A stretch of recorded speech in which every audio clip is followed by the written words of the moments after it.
everyone. So I've gotten a lot of requests about how to talk to parents to prepare for distant learning. So maybe you have gotten the plan from your district and your district is saying we are going to distant learning or remote online learning. So I always look at parents who are like, what's the difference? So remote online learning is what we called it in spring, and there's kind of like a bad stigma around it. So a lot of districts have called it distant learning because that's what it is. It's distance. And so what I wanted to do is just pop on and talk a little bit about remote online learning or distant learning and how it's going to be a little different from spring. So you got the message, maybe it was through Facebook, maybe it was an email, maybe a parent called you and it was like, oh my gosh, not again.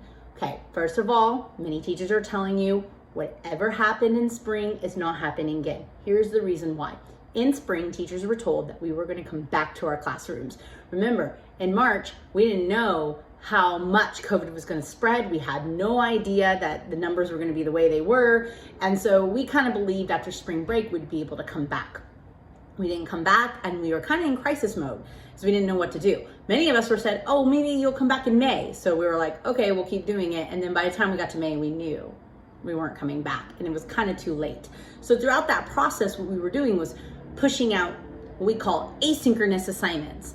And when you think of the word asynchronous, it was self-paced. Students were kind of doing it on their own, or they weren't, right? They were asking you for the help, and then you were becoming the teacher, and you were doing what was called synchronous learning, which is very teacher-driven, very live. You were working with your child on what was being pushed out to you. You were feeling completely overwhelmed because you're not a teacher. And I'm gonna tell you right now, as a teacher, I can't teach my own children, so let alone somebody that may not know the art or craft of teaching, trying to teach their own children. I totally resonate with that. So that was the spring. And now we know whatever moves forward, we cannot do that again. So what teachers are now doing in the summer, and I'm included in that work, is figuring out, okay, what we did in person and what does it look online. And so we are working out that synchronous, asynchronous part. So how can I help you? Well, here are some things that I think a parent should be doing for their child who's going to be starting in distant learning in the near future. Maybe it's next week. Some districts are tomorrow. Maybe it's in 4 weeks. Maybe it's in 2 months. But here's where I think that you can get that planning started. All right, the first thing you're going to do is you're going to work out a routine. And it's really crucial that you're building routines. So take the plan the district has given you, the schedule, and build that into your child's routine. If you have an older child that has a phone, I would be putting in all the class times so the phone reminds them. Another thing, wake your child up an hour early. There was this big thing about kids just rolling out of bed and starting their remote online learning or distant learning. You're going to want to treat this kind of like you're going to real school. And I want to call distant learning is real school. So I want to be careful of not using that word. So let me rephrase that. Treat it like you're going to in-person school. So wake up early. All right, wake up an hour before your first class starts, or if you're in elementary, before that first morning meeting with your teacher starts.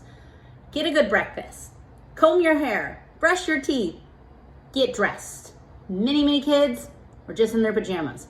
Not good for their emotional psyche. And I know you were just trying to do your best.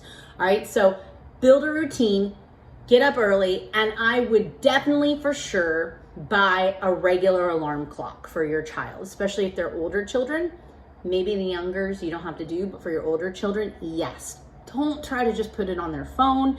Their phones die. They need like a regular alarm clock. So like an old fashioned one, just like the old alarm clocks, put it in their room so they know the time they have to get up. Build the routines and follow the schedule your school gives you, because that schedule is key. The next thing, build a workspace. As you can see, I've built a workspace in my dining room for me. My children are not in my workspace. Now, many of you have different living situations, so you've got to work with what you have, all right? Not everybody has the ability to have a personal workspace. So if you're going to have all your children in one area, Please designate areas for them. One of my friends, I saw her picture and she made sure that she had one kid on one side and one kid on the other. Do not try to put them at the dining room table together. I did that.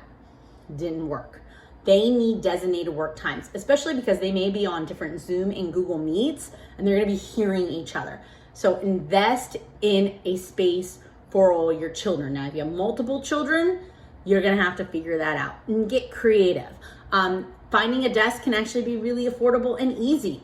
You can check the thrift store. I found both my kids' desks on Facebook Market. Madeline's was free and Patrick's was only $20. So you can find desks for relatively cheap. You don't have to go out and buy the fanciest desk. You don't have to try to stand 2 hours in line at IKEA. You can just get a simple desk. A desk will make all the difference, especially if it's one that they have ownership to, right? Like it's their desk. It's where they put their Chromebook. So that's crucially important too. Part of the workspace, you're gonna need Wi-Fi. If you don't have good Wi-Fi, reach out to your district. They're mandated to give you hotspots. Call your internet provider. Tell them that your school district is going online. They will work with you. For families that have multiple students, I'm actually looking at investing in Google Nest. I heard that it actually pushes out more bandwidth at a faster rate. It works with your current Wi-Fi. It would be something separate that you would have to purchase. In that workspace, you don't want it cluttered. Just a simple desk where they can have their Chromebook. Madeline wanted like a little plant, that's fine. Patrick's is totally clear of clutter. It needs to be a clear space that they can focus in. Away from noise and distraction if you can provide that. You don't need a lot of fancy things. You don't even need to buy a whiteboard. All you need to do is give them their space and a space that they can call their own. The next thing is constantly checking in. Be careful with that with older students. They don't like it when you do it in-person school. They're not gonna like it in distant learning. But build a check-in time if you're a working parent. Maybe around lunchtime. That's when you're calling them or FaceTiming them. And you're just checking in. Hey, how's it going? Build your check-in routines with them. For our family, my husband is the one that checks in with our own children at the end of his workday so that I can focus on working. All right, the next thing would be time to be social. They need that time to be social. I know a lot of parents are against like, oh, but they've been on the screen all day and now, they want a game. And I'm gonna tell you, and you can totally disagree with me, but if your kid wants to play Fortnite for an hour after 6 hours of distant learning, let them play Fortnite. By the way, that's how a lot of these middle school boys communicate. Obviously whatever works for your family works for your family.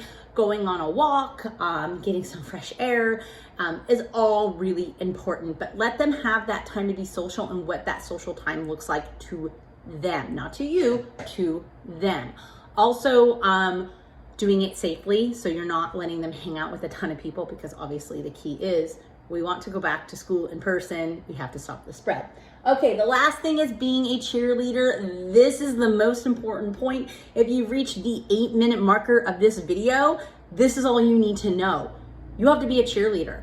You have to put your personal feelings about COVID or politics or whatever your feelings are about the school, the teacher, whatever. You have to put it aside and you have to be a cheerleader for them. This is the most crucial element. And it can just be, guys, we're gonna do this. Be careful, don't be too fake, because they're gonna be like, Mom, you didn't like this distant learning. But just say, hey, listen, yeah, I'd rather you back at school. That's the goal. But you know what? We're doing this for the safety of our teachers and for the safety of our schools, and we are going to get back there. So we just have to get through this together. I told my kids, you know what? My grandparents had to live through wars. Our great-grandparents had to live through wars. This is kind of our war. And this is history, and you're a part of it. And just talking about it from that grander scale, have them understand that yes, these are unique times, but we're gonna get through it. It's not like this is our forever. And so if you can be a cheerleader, if you can just be positive about it and know, and here's the hardest part, especially if you have middle school, high school kids, they are not gonna like this.